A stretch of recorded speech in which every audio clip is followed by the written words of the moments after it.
저는 대림절 첫 번째 주일로 성령의 사람 시몬이라는 제목으로 하나님 말씀 나누길 원합니다. 대림절 4번에 걸친 설교의 주제는 한번 따라할까요? 준비라는 주제로 4번에 걸쳐서 마가복음 그동안 했던 주일 말씀을 잠깐 멈추고 4번에 걸쳐서 준비라는 주제로 하나님 말씀 나누길 원합니다. 오늘 첫 번째로 성령의 사람 시몬입니다.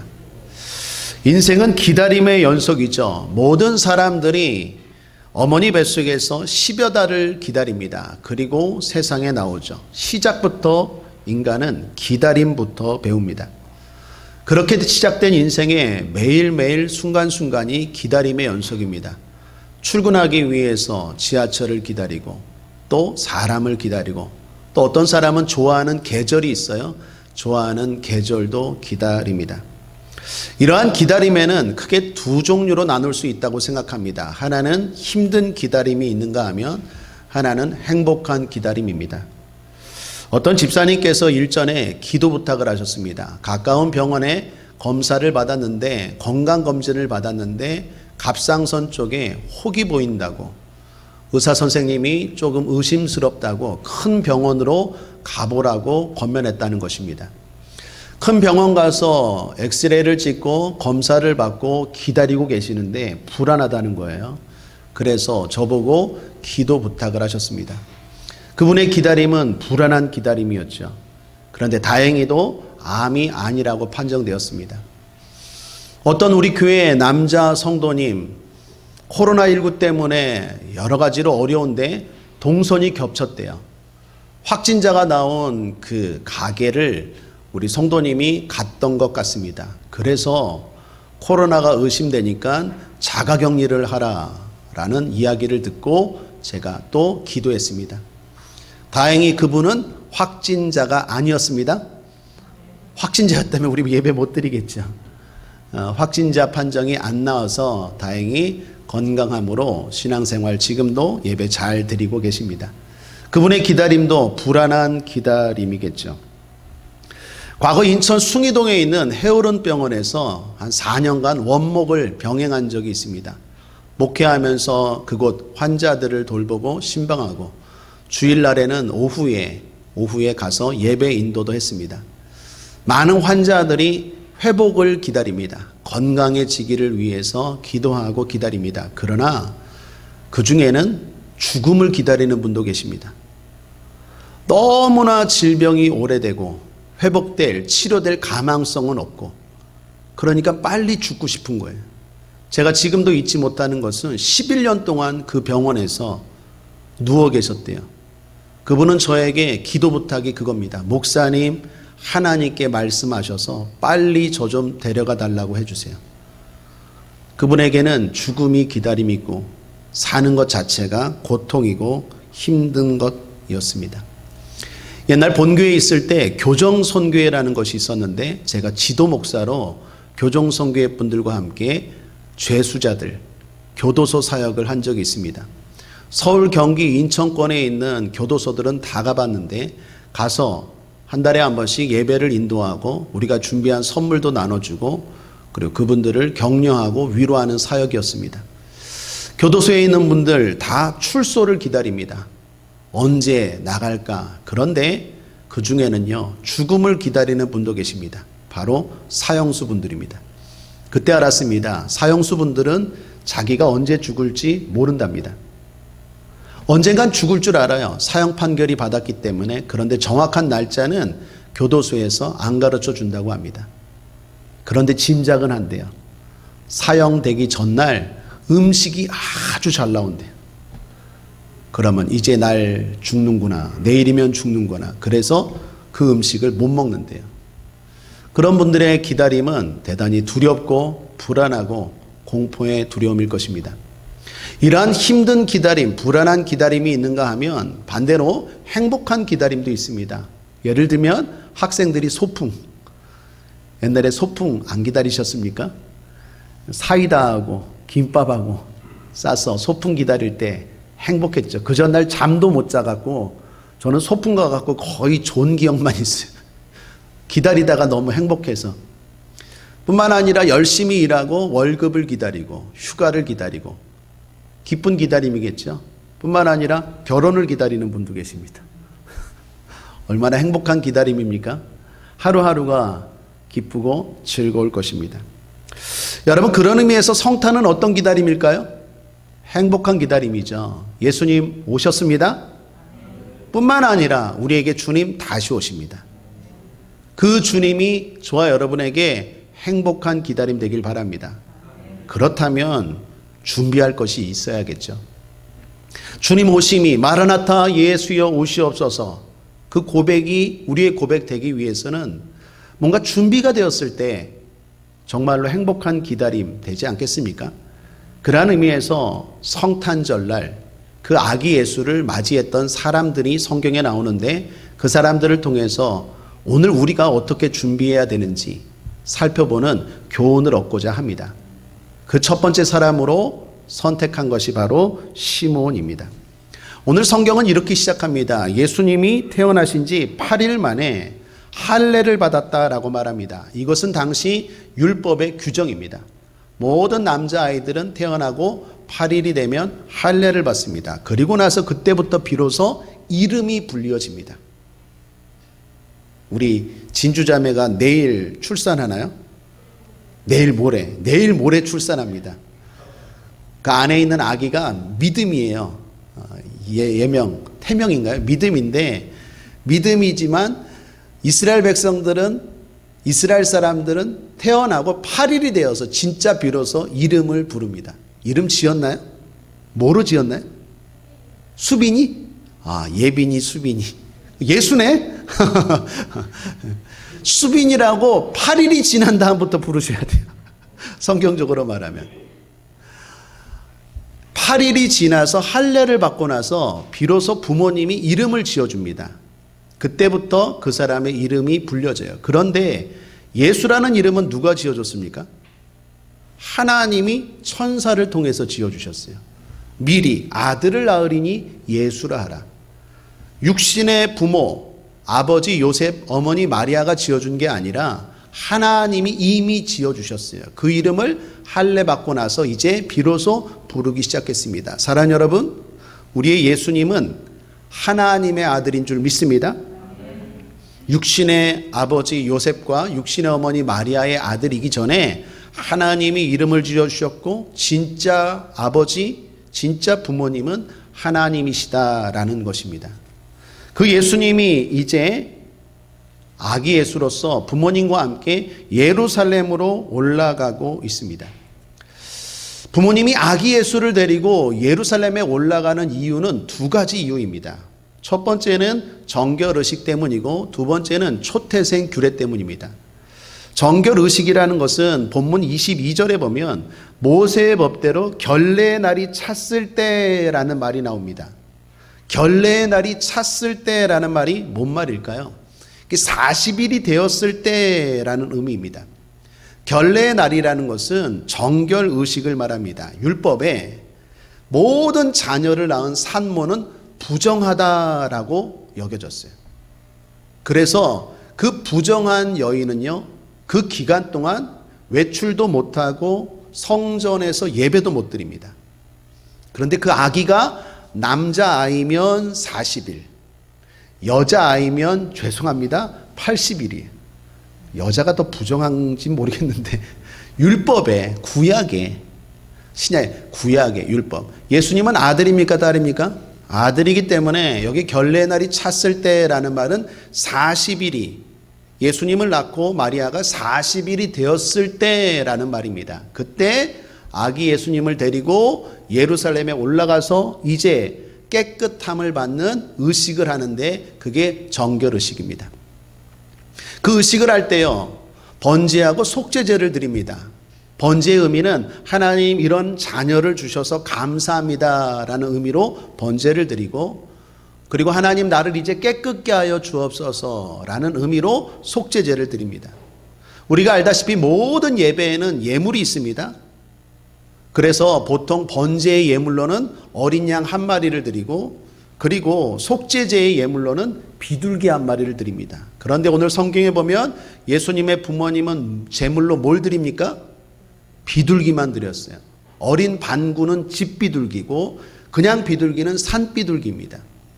이건 가난한 사람들이 드리는 거예요. 대부분은 다 그 정도는 드려요. 특별히 아무리 가난해도 자식을 낳았을 때는 정말 기쁘고 감사한 일이기 때문에 양을 드리지만 예수님의 부모님은 너무 가난하셨기 때문에 비둘기만 드렸다라는 것입니다. 그럼에도 불구하고 예수님의 사역, 예수님의 삶에는 전혀 장애나 지장이 없었다라는 것입니다. 사랑하는 여러분, 가난이라는 것이 우리 신앙생활에 전혀 핑계가 되고 문제가 되지 않다라는 거예요. 저는 여러분들을 축복합니다. 부유할지어다, 형통할지어다. 그러나 가난할지어도 하나님 앞에 얼마든지 영광 돌릴 수 있고 신앙생활할 수 있다라는 믿음을 놓치지 않게 되길 바랍니다. 누가복음 21장에 보면 과부가 하나님을 기쁘시게 했죠. 2렙돈을 드렸던 과부가 어떤 사람보다도 하나님 앞에 영광 돌리고 기쁘게 했어요. 돈이 없어서, 물질이 없어서 하나님께 영광을 드리지 못한다? 거짓말이에요. 사탄아 물러갈지어다. 힘들고 어려워도, 약하고 부족해도 오히려 주님을 기쁘시게 하는 믿음의 삶을 살 수 있다라는 것입니다. 여러분이 부유할지언정 가난이 신앙생활의 핑계가 되지 않기를 주님의 이름으로 축원합니다. 또 하나, 아기 예수님을 데리고 예루살렘에 올라갔던 것은 초태생 규례 때문입니다. 이스라엘의 모든 장자는 하나님의 것입니다. 하나님께 바쳐져야 됩니다. 그러한 이유는 이스라엘 백성들이 출애굽할 때 사건 때문입니다. 출애굽할 때 마지막 장자들 어떻게 되었습니까? 다 죽였습니다. 그러나 어린 양 피를 바른 가정의 장자들은 다 살아났죠. 그래서 이스라엘 백성들은 그 이후로 모든 장자, 예수님도 맏아들이었어요. 장자들은 하나님의 것입니다 라고 드려지는 의식을 했어요. 그런데 참고로 그 이후에 하나님이 한 지파를 그냥 장자로 다 받으셨어요. 그게 바로 레위 지파인데 여러분 함께 읽겠습니다. 민수기 2장 3장 12절입니다. 함께 읽겠습니다. 시작. 보라, 내가 이스라엘 자손 중에서 레위인을 택하여 이스라엘 자손 중 모든 첫 해의 처음 난 자를 대신케 하였은즉 레위인은 내 것이라. 12지파 가운데 특별히 레위 지파를요 장자 지파로 해서 하나님께 그냥 다 바쳐줬어요. 그래서 그 사람들은 다 하나님의 일들, 하나님의 사역을 감당하고 나머지 지파들이 그들의 먹을 것을 다 책임져 줬어요. 그러므로 나머지 이스라엘 백성들의 장자들은요 그냥 예배만 드리고 하나님께 바쳐졌다는 의미로 속전세만 냈어요. 그게 5세겔입니다. 그러니까 상징적인 의미로 하나님 이 아들은 하나님의 것입니다. 레위 지파가 대신했기 때문에 상징적인 의미로 예배드리고 속전세만 거룩하게 되고 구별되고 하나님이 구원하여 주셨다라는 의미로 속전세만 드렸다라는 것입니다. 그 의식을 위해서 지금 부모님이 아기 예수님을 데리고 예루살렘 성전에 올라간 거예요. 어머니 마리아가 정결케 되기 위해서, 그리고 아기 예수님, 장자 되신 예수님이 하나님의 것입니다라는 초태생 규례 때문에 올라간 그 상황에서 누굴 만납니까? 바로 시므온이라는 사람을 만난 거예요. 여러분, 이 시므온이라는 사람은 성경에서 여기만 나옵니다. 그런데 성경이 시므온이라는 사람에 대해서 두 가지로 설명합니다. 하나는 의롭고 경건한 사람이다 라고 말합니다. 의롭고 경건하다라는 말은 비슷한 말입니다. 그런데 의롭다라는 것은 도덕적인 의로움을 말합니다. 경건하다라는 것은 하나님 앞에 바르다라는 거예요. 그러니까 이 사람은 사람에게도 흠이 없고 하나님께도 바르다라는 거예요. 그런데 그 뒤에 이 사람이 성령의 사람임을 가르쳐 줍니다. 성령이 그 위에 있다고 말해요. 그런데 26절에 보시면 성령의 지시를 받았다고 말합니다. 그리고 27절에 보면 성령의 감동으로 성전에 들어갔다라고 말합니다. 이 사람은 한마디로 성령의 사람이에요. 여러분, 성령의 사람이기 때문에 의롭고 경건한 거예요. 또 반대로 내가 의롭고 경건하게 살려고 할 때 성령이 임하시는 거예요. 성령 충만하길 원하십니까? 죄를 멀리 하셔야 돼요. 음란하고 도적질하고 불의하고 내 마음대로 살면서 성령님 도와주세요, 성령님 함께 해주세요, 절대로 그럴 수 없어요. 내가 의롭고 경건하게 살려고 노력할 때 성령이 함께 하시고 도와주십니다. 뿐만 아니라 성령 충만하고 성령님을 의지할 때 우리가 죄를 물리치고 의롭고 경건한 믿음의 길을 걸어갈 수 있다라는 것입니다. 성령 충만할 수 있게 되기를 바랍니다. 중요한 건 여기 성령의 사람의 단계가 나옵니다. 성령이 그 위에 있대요. 여러분, 예수를 믿는 사람들은 다 성령이 내주하세요. 여러분 가운데 이스라엘 가보신 분 계십니까? 목사도 안 가봤는데 혹시 가본 분들은 안 계시겠지. 우리는 죄송한데, 죄송한 건가? 성지순례도 한번 안 가봤어요. 우리 언제 한번 갑시다. 예수님과 관련된 태어난 장소, 기념교회, 무덤, 그분이 기도했던 겟세마네 동산, 갈릴리 호수 가보지도 않았어요. 그러나 우리 국제하모니교회 성도님들 누구보다도 예수 잘 믿는 사람들인 줄 믿습니다. 왜 그렇죠? 성령이 내주하시기 때문에 그래요. 성령이 아니고서는 예수를 주라고 절대로 시인할 수 없어요. 가서 보고 가서 경험하고 체험했다고 고백하는 게 아니요, 이스라엘에 태어난 사람들일지라도 예수를 십자가에 못 박고 예수는 구원자가 아니라 하나의 랍비, 선생이라고 여기는 수많은 사람들이 있어요. 그러나 그 이스라엘에서 완전히 반대 조그만 나라 이 땅에 살아도, 이 영종도 섬에 살아도 성령이 함께 하시면 예수가 구세주이고 예수가 내 인생의 소망임이 믿어지는 줄 믿습니다. 성령이 그 위에 있는 사람이에요. 그런데 거기서 그치지 않아요. 더 나아가 성령의 사람은 지시를 받아요. 무슨 말입니까? 성령님과 교제해요. 성경에 나오는 사람들 보십시오. 대표적으로 바울을 보십시오. 바울은 원래 아시아로 복음을 전하려고 했어요. 그런데 성령님과 교통하면서 성령이 그의 발걸음을 유럽으로 돌립니다. 수많은 성경의 인물들의 삶 가운데 특징은 다 성령 충만함이에요. 무슨 말입니까? 예수가 내 인생의 구세주임을 고백하는 정도가 아니라 성령님과 교통해요. 그래서 자기의 인생의 문제를 결정해요. 뿐만 아니라 어려움이 다가오면 하나님 앞에 의지하고 그 방향을 찾아요. 길을 찾고 답을 얻어요. 용기가 없고 낙심될 때 성령이 힘을 주세요. 위로하세요. 그 능력과 그 지혜를 가지고 어떻게 해요? 나아가요. 그래서 결론적으로 성령의 감동으로 그 길을 한 걸음 한 걸음 걸어가요. 그 길이 나빠 보여요.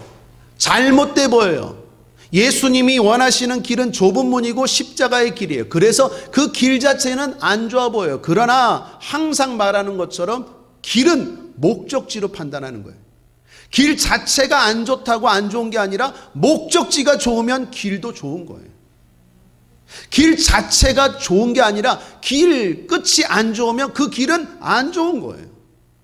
여러분, 주님은 우리에게 길 자체는 안 좋다고 했어요. 너희가 나를 따라오려거든 어떻게 해요? 자기를 부인하고 자기 십자가를 지고 좁은 문으로 오래요. 길 자체는 안 좋아요. 그러나 그 끝은 면류관, 그 끝은 영광이 기다리고 있는 줄 믿습니다. 근데 그렇게 결정하기가 힘들어요. 그래서 그걸 성령이 도와주세요. 성령이 힘을 주세요.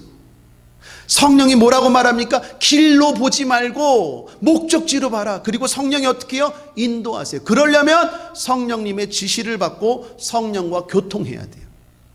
성령이 그냥 내주하는 정도가 아니라 성령 충만한 사람들이 그렇게 살아가는 줄 믿습니다.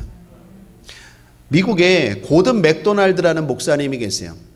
그분이 쓴 책 가운데 유명하게 알려진 책이 내면 세계의 질서와 영적 성장이라는 책이 있습니다.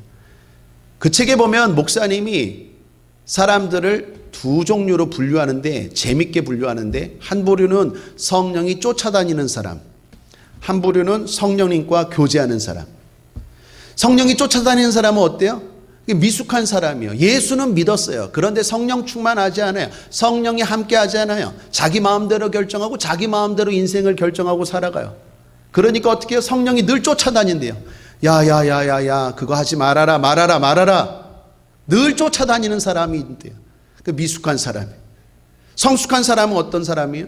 성령님과 교제하고 문제가 있을 때 기도하고 성령님 어떻게 할까요? 결정하고 그 결정에 따라서 두렵지만 힘들지만 어렵지만 결단하고 순종하고 나아가는 그러한 사람.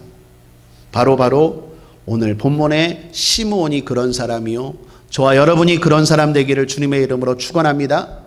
예수만 믿는 정도가 아니라 성령님과 지시를 받고 교제할 줄 알고 성령의 감동으로 내가 내 인생을 결정하고 순종할 줄 아는 그러한 성령의 사람 되기를 주님의 이름으로 축원합니다. 그 성령이 오늘 시므온에게 이렇게 말씀합니다. 26절에 보면 주의 그리스도를 보기 전에 죽지 아니하리라. 시므온에게 사명을 말씀하신 거예요. 네가 앞으로 예수를 보기 전에는 죽지 아니하리라. 그러한 사명을 가지고 기다렸다라는 것입니다. 사랑하는 여러분, 사명은 생명입니다. 사명이 있는 한 생명을 걱정하지 마십시오. 사람이 왜 죽습니까? 병들어 죽습니까? 사고로 죽습니까? 그건 겉의 이유예요. 진짜 죽는 이유, 궁극적인 이유는 사명을 다하면 죽어요. 또 하나, 사명이 없으면 죽어요. 사명을 다하고 죽으면 그 죽음은 영광스러운 죽음이에요. 사명이 없으면 하나님이 데려가세요. 그 죽음은 불쌍한 죽음이에요. 그러므로 사랑하는 여러분, 사명의 길을 걷고 있다면 절대로 생명 걱정하지 마세요. 죽지 아니하리라. 죽지 아니하리라. 사명에 집중하고 사명에 최선을 다하는 성령 충만한 저와 여러분 되기를 주님의 이름으로 축원합니다. 성령의 사람 시므온이 예수님을 드디어 만났습니다. 그리고 나서 보여지는 모습이 있는데 오늘 시간상 두 가지만 살펴보겠습니다. 첫 번째는 찬송하는 것이고 두 번째는 보았다라고 말합니다. 첫 번째, 성령의 사람 시므온이 찬송합니다. 28, 29절 함께 읽겠습니다. 시작. 시므온이 아기를 안고 하나님을 찬송하여 가로되 주제여 이제는 말씀하신 대로 종을 평안히 놓아주시는도다. 주제여라는 말은 주인님이라는 뜻입니다. 모든 만물의 주인님 그리고 내 인생의 주인님이라고 말합니다. 그러면서 뭐라고 말해요? 이제는 종을 놓아주십니다. 평안히 놓아주십니다 라고 고백합니다. 우리가 이 땅을 살아가면서 많은 고난이 있습니다. 그 고난 때문에 걱정에 묶이고 염려에 묶이고 두려움에 묶이고 불안함에 묶여요. 그런데 성령 충만한 시므온이 예수를 통해서 보니까 어때요? 평안히 놓아주시는도다. 사랑하는 여러분, 예수님은 여러분을 자유케 하시는 분인 줄 믿습니다. 죄에서 자유케 하십니다. 근심과 걱정과 염려에서 자유케 하십니다. 마귀의 올무에서 자유케 하십니다. 모든 각종 두려움과 공포에서 자유케 하시는 분인 줄 믿습니다. 성령 충만한 시므온이 예수를 통해서 바라본 것이 바로 평안한 자유였어요. 오늘 이 예배를 통하여 성령 충만한 예배를 통하여 여러분 마음에 여러분 삶에 자유함이 임할지어다. 평안히 놓아주시는 역사가 임하기를 주님의 이름으로 축원합니다. 그런데 무엇보다도 시므온이 직접적인 의미, 이 말씀의 의미는 죽음입니다. 죽음에서 나를 평안히 놓아주신다라고 말합니다. 인생의 가장 큰 숙제, 죽음입니다. 그런데 성령 충만함으로 예수를 바라보니까 죽음이 더 이상 두려움이 아니에요. 죽음이 나에게는 복된 일이요 평안한 일이다 라고 고백하는 것입니다. 여러분, 사람에게는 혼이 있습니다. 혼은 사람도 있고 짐승도 있습니다. 그런데 혼이 죽으면 어디로 갑니까? 모르겠습니까? 그 성경 전도서 3장 20, 21절 함께 읽겠습니다. 시작. 다 흙으로 말미암았으므로 다 흙으로 돌아가나니 다 한 곳으로 가거니와 인생의 혼은 위로 올라가고 짐승의 혼은 아래고 땅으로 내려가는 줄을 누가 알랴? 우리는 안다. 짐승의 혼은 땅으로 내려가고 사람의 혼은 위로 올라가요. 우리에게는 혼만 있는 게 아니에요. 뭐가 있습니까? 영이 있어요. 그래서 우리의 영혼은 죽으면 어디로 올라갑니까? 하늘로 올라가요. 영혼은 썩지 않아요. 육은 흙으로 가지만 영혼은 하나님 앞에 선다라는 것입니다. 영혼이 있다라는 거예요. 1907년으로 기억합니다. 던칸 맥두걸이라는 유명한 의사 선생님이 실험을 했어요. 하나의 가설을 정했는데 영혼은 존재하는가? 영혼이 진짜 있는가? 이러한 주제로 한번 실험을 해봤어요. 이게 유명한 실험인데 21g 실험이라고 유명합니다.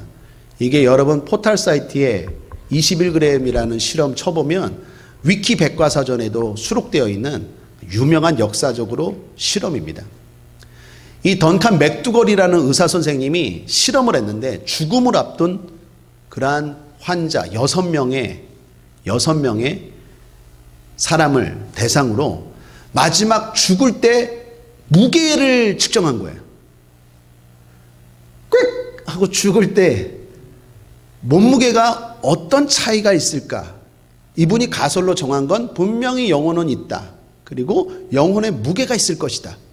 그러니까 죽는 순간 그 사람의 무게가 차이가 날 것이다 라고 해서 가설로 정하고 실험을 했는데 죽는 순간 21점 정확하게 말하면 3g이 줄어들더라는 거예요. 그래서 이후로 이 맥두걸이라는 의사 선생님은 말합니다. 영혼은 있다. 그리고 그 무게는 21g이다. 이거를 막 주장하기 시작했어요. 그 추종자들이 막 나오기 시작하고. 그런데 결론부터 말하면 이 실험은요, 현재 과학계에서는 정설로 받아들이지 않아요. 왜요? 여러 가지 실험에 미흡한 부분이 많고 또 그 과정이나 그 절차가 미흡하기 때문에. 그러나 지금도 그 추종자들은 말합니다. 사람의 영혼은 21g이라고. 그러면서 맥두걸이라는 의사가 또 하나 실험을 했는데 개들이에요. 개들은 죽을 때 무게가 어떨까 했더니 개들은 다 똑같아요. 그래서 더 그 추종자들이 이게 맞다라고 지금도 주장하는 사람들이 있대요. 21g인지는 모르겠어요. 좀 뚱뚱한 사람들은 더 나갈까요? 모르겠어요. 그러나 분명한 것은 영혼이 있습니다. 육만 죽는 것이 사람의 영혼은 하나님 앞에 선다라는 거예요. 성령 충만한 사람들은 죽을 때 두려워하지 않아요. 성령 충만한 사람들은 하늘의 영광을 바라보기 때문에 두려워하지 않습니다. 평안하게 나를 놓아주시는다 고백해요. 여러분, 제가 누누이 말씀드리지만 수많은 사람들의 임종을 지켜봤습니다. 성도들의 죽음을 수도 없이 봤어요. 거의 1000여 분 정도를 본 것 같아요. 하나같이 공통점입니다. 예수 믿고 죽은 사람들은 다 시신이 평안해요. 한 분도 두려움과 공포의 얼굴을 한 분을 못 봤어요. 그러나 그렇지 못한 분들의 시신을 보면 딱 얼굴에서 드러나요. 뭘 봤는지 모르겠어요. 뭐 저승사자를 봤는지 진짜로 뭐 지옥을 봤는지 모르겠지만 죽을 때 보면 알아요. 염할 때 보면 알아요. 시신의 얼굴이 공포로 가득 찼어요.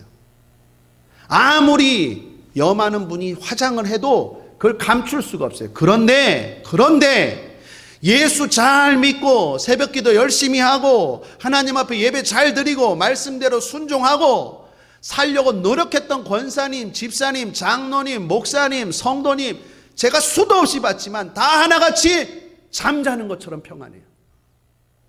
깨어보면 이렇게 일어나세요 하면 일어날 것 같아요.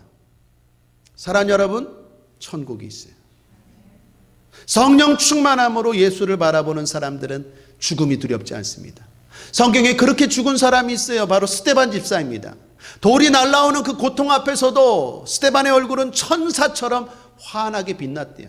왜 그랬습니까? 하늘의 영광을 봤어요. 주님을 봤어요. 사도행전 7장 55, 56절 함께 읽겠습니다. 시작. 스데반이 성령이 충만하여 하늘을 우러러 주목하여 하나님의 영광과 및 예수께서 하나님 우편에 서신 것을 보고 말하되 보라 하늘이 열리고 인자가 하나님 우편에 서신 것을 보노라 한데 우리의 죽음도 마지막 죽음도 이것을 볼 수 있게 되기를 주님의 이름으로 축원합니다. 그래서 성도의 죽음은 평안이에요. 바울도, 성령 충만한 바울도 죽음에 대해서 이렇게 선포합니다. 고린도전서 15장 55절 58절 함께 읽겠습니다. 시작. 사망아 너의 이기는 것이 어디 있느냐? 사망아 너의 쏘는 것이 어디 있느냐? 사망에 쏘는 것은 죄요 죄의 권능은 율법이라. 우리 주 예수 그리스도로 말미암아 우리에게 이김을 주신 하나님께 감사하노니 그러므로 내 사랑하는 형제들아 견고하며 흔들리지 말며 항상 주일에 더욱 힘쓰는 자들이 되라. 이는 너희 수고가 주 안에서 헛되지 않은 줄을 알림이니라. 오늘 우리의 예배가, 오늘 우리의 기도가, 오늘 우리의 헌신이, 오늘 우리의 봉사가 헛되지 않은 줄 믿으시길 바랍니다. 헛되지 않습니다. 모두 공통점은 무엇입니까? 성령 충만함으로 바라보니까 걱정에서 놓아주시는도다, 염려에서 놓아주시는도다, 죽음까지도 놓아주시는도다 라고 시므온은 고백합니다. 성도의 죽음은 하나님이 귀하게 보십니다. 시편 116편 15절에 성도의 죽는 것을 여호와께서 귀중히 보시는도다. 우리는 헛된 죽음이 아니라 귀한 죽음인 줄 믿습니다. 주님 안에서 평안하기를 축복합니다. 두 번째, 성령의 사람 시므온이 예수님을 만나고 나서 주의 구원을 보았다 라고 노래합니다. 30절 31절 함께 읽겠습니다. 시작. 내 눈이 주의 구원을 보았사오니 이는 만민 앞에 예비하신 것이요 이방을 비추는 빛이요 주의 백성 이스라엘의 영광이다 하니. 여기에서 구원은 죽음에서 구원만이 아니라 앞으로의 희망입니다. 성령 충만한 시므온은 예수님을 통해서 희망찬 미래를 봤어요. 성령 충만한 우리 국제하모니계 성도님들은 예배를 통해서 희망찬 여러분의 미래를 바라보시기를 바랍니다. 그런데 시므온이 이것을 본 시점이 중요해요. 이때 시므온은요 노인이었어요. 나이도 많고 약했습니다. 뿐만 아니라 조국 이스라엘은요 식민지였어요. 그러한 식민지 상황에서 나이도 많고 연약하고 뿐만 아니라 주변에 희망의 모습들이 하나도 없어요. 정치 지도자들이나 종교 지도자들은 다 자기 밥그릇 챙기기에 바쁘고 어디 하나 이 나라가 어디 하나 내 인생이 잘 될 것이 하나도 안 보였어요. 그런데 시므온은 예수 그리스도를 통하여 자기의 희망찬 미래를 보고 있어요. 여러분의 인생 가운데 어디를 둘러봐도 희망이 안 보이십니까? 성령 충만함으로 예수를 의지하고 예배드릴 때 희망찬 여러분의 앞날이 보일 줄 믿습니다. 우리가 3개월 동안 기도회를 했죠. 9월달 다니엘 기도회, 10월달 시편 기도회, 그리고 11월달 잠언 기도회까지 3개월 동안 하루에 3번씩 아침, 점심, 저녁 하루도 빠짐없이 기도했어요. 엊그저께 어떤 장로님이 우연히 저한테 전화를 왔는데 우리 교회가 하루에 3번씩 기도회 하고 있다는 것을 듣고 깜짝 놀라더라고요. 어떻게 그렇게 한 번도 안 빠지고 3번씩 기도회를 하냐고 도전받고 부러워하고 놀라더라고요. 여러분 저만 그렇겠습니까? 여러분도 그랬을 거예요. 기도하는 분들은 아셨을 거예요. 기도회 하면서 무엇을 보았습니까? 희망을 보았어요. 기도해야 하면서 희망을 봤어요. 우리 앞길에 희망을 봤어요. 여러분 앞길에 희망을 봤어요. 우리 교회 앞길에 희망을 봤어요. 아멘입니까? 찬송 불렀어요. 특별히 하나님이 찬송가 260장에 부를 때 우리 성도들에게 감동 줬어요. 새벽부터 우리 사랑함으로써 저녁까지 씨를 뿌려봅시다. 이게 고3 수험생들 금지곡인 것 같아요. 거두리로다 거두리 계속 귓속에서 거두리로다 거두리로다 이게 떠나질 않아요. 하나님이 우리 교회에 주신 말씀으로 제가 붙잡고 내년 교회 표를 잡았어요. 여러분께 소개합니다. 내년 우리 교회 표 뿌려라 그리하면 거두리라. 시편 126편 5절 말씀에 근거하여 눈물로 씨를 뿌리는 자는 기쁨으로 그 단을 거두리로다. 울며 씨를 정령 뿌리는 자는 기쁨으로 그 단을 가지고 돌아오리로다. 울더라도 뿌리고 힘들더라도 뿌리고 만삭이라도 뿌리고 어려워도 뿌리고 뿌리면 반드시 거둡니다. 우린 그걸 보았어요. 그렇기 때문에 어떻게 해요? 내 앞길에 희망을 봤어요. 현실은 어떤데요? 현실은 여전히 어려워요. 코로나 진정 국면이 아니에요. 제3차 유행이 왔다고 해요. 500명이 막 넘어갑니다. 불안한 소리가 들려요. 주변에 희망의 조짐들이 보입니까? 시므온처럼 우리 주변에도 희망의 조짐이 안 보여요. 경제 어떻습니까? 얼마나 어려운지 몰라요. 정치 얼마나 혼란스럽습니까? 막 더 싸워요. 오늘 아침 국민일보 신문입니다. 우리나라에 히키코모리, 우리말로 은둔형 외톨이, 은둔형 외톨이가요 13만 명이 있대요. 그 대상은 청년, 장애가 있거나 임신이거나 출산이거나 이런 게 아니라 그냥 집에서 은둔형 외톨이로 살아가는 청년들이 조사를 했는데, 신문사하고 연구소 재단이 함께 조사를 했는데 13만 명이래요. 그런데 그건 하나의 추측이고 한 20만 명은 될 거래요. 20만 명이 어떻게 해요? 그냥 포기하고 내 미래는 그냥 없어. 그냥 집에서 외톨이로 그냥 사는 거예요. 뭘 해보려는 것도 없어요.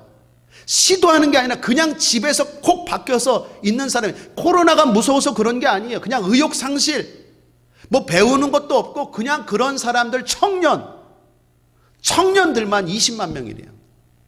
여러분, 일본은요, 히키코모리가 일본에서 나왔는데 일본은 61만 명이래요. 청년 말고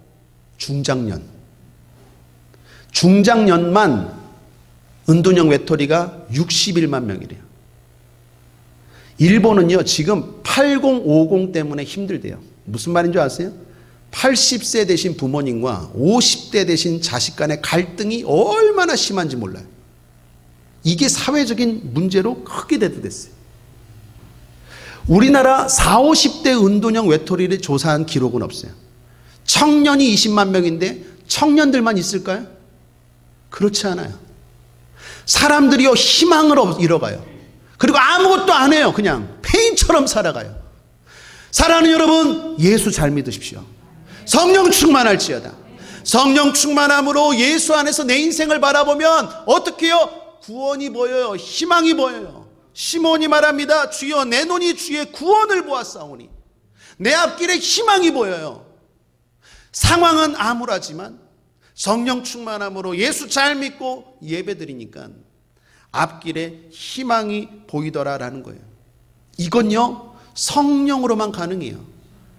여러분, 오늘 본문에 33절 말씀을 한번 잘 읽어보십시오. 함께 읽겠습니다. 시작.